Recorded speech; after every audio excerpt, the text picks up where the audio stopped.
I will get into it, but it's so boring. That's the start of a documentary. I had to go there because it's so fascinating. You wouldn't typically start a documentary that way, but it kind of speaks volumes about what this is all about. It's titled Westwood Punk Icon Activist.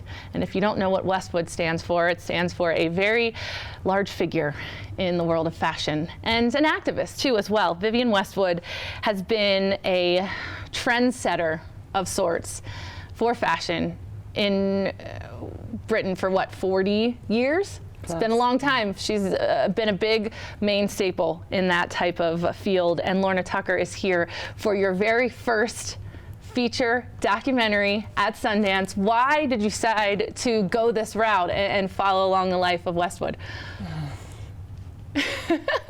Because I'm crazy. She is a little too, isn't she? Yeah, she is a force of nature. I'm really drawn to strong female characters, and I always have been. You know, I had a very strong female presence in my life growing up, and a house full of women. So a lot of the projects I take and scripts that I write and documentaries that I've been making are based on women. And Vivienne, I met her in 2008, and we had a day where we were filming something together, and she was just such a force and an inspiration. So we just kind of slowly built a friendship, and the more I got to know her, the more I was pretty blown away. And what I was blown away with more was how she is not interested at all in the past. Of all the, you know, a lot of musicians and writers I've been around are always living in the past of this one thing that they did that was really incredible, and she has none of that. She's very focused on today.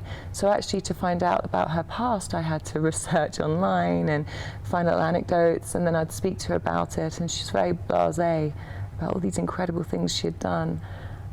So for a long time I'd wanted to make a film on her and with her. And about 4 years ago, I was lucky enough to twist her arm and let me sort of follow her intimately and get to know her family and friends and be able to tell this incredible story. For those that don't know who Vivienne is and the impact she's had on the fashion world, she is kind of the queen of punk.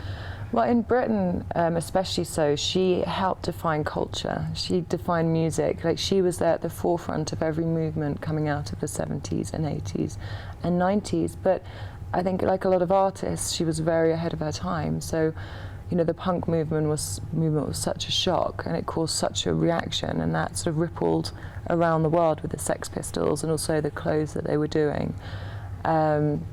And then moving into fashion and shaking it up with, you know, the work she did with Malcolm with the rubber wear and the sort of breast t-shirts, and using icons that were quite shocking to, you know, just stir it up a little bit. And then moving through that, she started referencing history, and at the time, designers hadn't really done it in that way.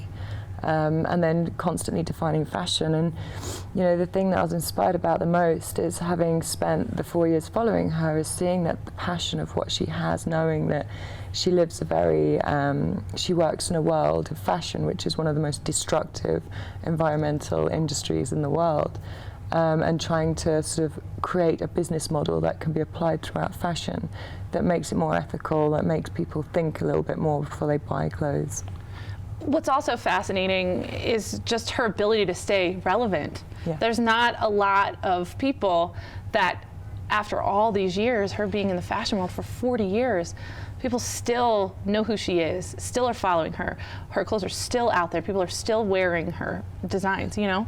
Well, her designs are incredible, but when you wear a piece of her clothing, it's kind of like you've got a little bit of her attitude with you, because she just doesn't care. Like, she cares deeply about the world, and obviously she cares deeply about fashion, but she doesn't care either. She just wants women to feel empowered and wants them to feel sexy and wants them to feel strong. And she really promotes that art of dressing up and feeling like you can take on the world. And I think when you wear a piece of her clothing, you get a bit of that attitude in you, and that's never going to die. And she's not consumed by popular culture and what sells. So she's not a designer that's like, right, everyone's into floral handbags, I'm going to shoot out loads of floral handbags. She reads and she writes and she goes to art galleries, and then she creates something just from what her inspiration is. And then that generally has a ripple effect into the rest of the world of fashion. What was her opinion of the documentary? I'm sure she probably wasn't a big fan of you digging into her life. No, and you know, she's not nostalgic. And for Vivian, at this point of her life, she is only focused on her activism and getting what can get her message out. And you know, I'm an artist too, so when we came together to make this film, I wanted to make the most honest portrait of her, but shake it up and have a bit of fun with it, so people could also learn something and be entertained. And of course, I think for Vivian, she would much prefer a film that's just her talking about environmental issues. But me coming as a filmmaker, I knew that if you want to turn people onto that kind of thing, you have to entertain them, you have to take them on a journey, you have to get people to follow it and find that out themselves without being told. And that's just a personality difference of opinion on a way to deliver a message. So Vivian enjoyed it, but it wasn't for her, you know, well, what use is this to me? This isn't going to save the world. So it was definitely, you know, it had to be my film on her. So the best thing that I was told, though, was all of her close friends and family and colleagues watched it and said it was a beautiful film and the most authentic portrait they'd ever seen of her. Vivian loved it, but she was just like, well, this is, you know, she's not into movies, she's not going to promote the film, she doesn't, you know, it's its own entity. So, you know, if she was to turn around and go, this is amazing, oh, I'm just so amazing, you'd be like, wow, that's interesting. Who are you? This is not the person that I interviewed. So we all knew it was really funny, you know, coming up to actually showing her, I was like, she's going to hit me over the head with something.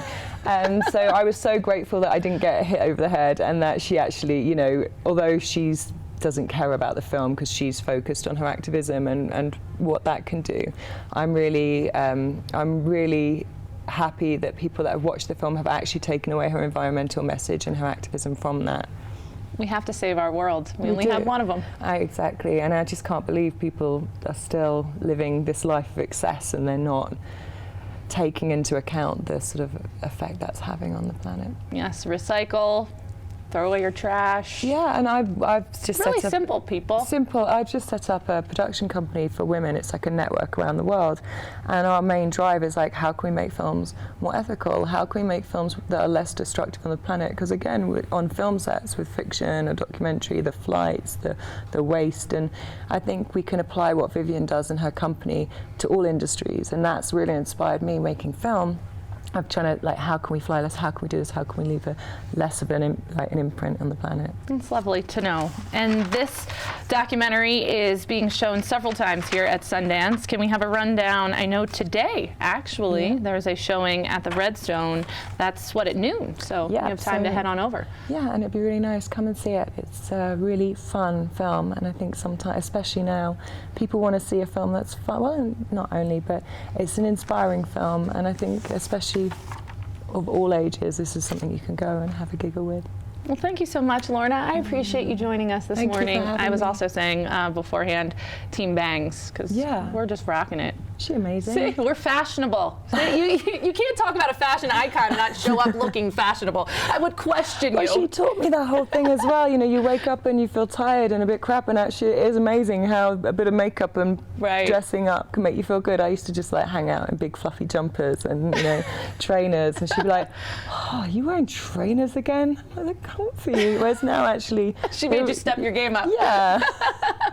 So again, Westwood punk icon activist is showing at the Sundance Film Festival. There's a number of showings again today, Sunday at noon, so you have plenty of opportunities. It's in the World Cinema Documentary category. We'll have much more here on the Mountain Morning Show. Thanks for staying with us.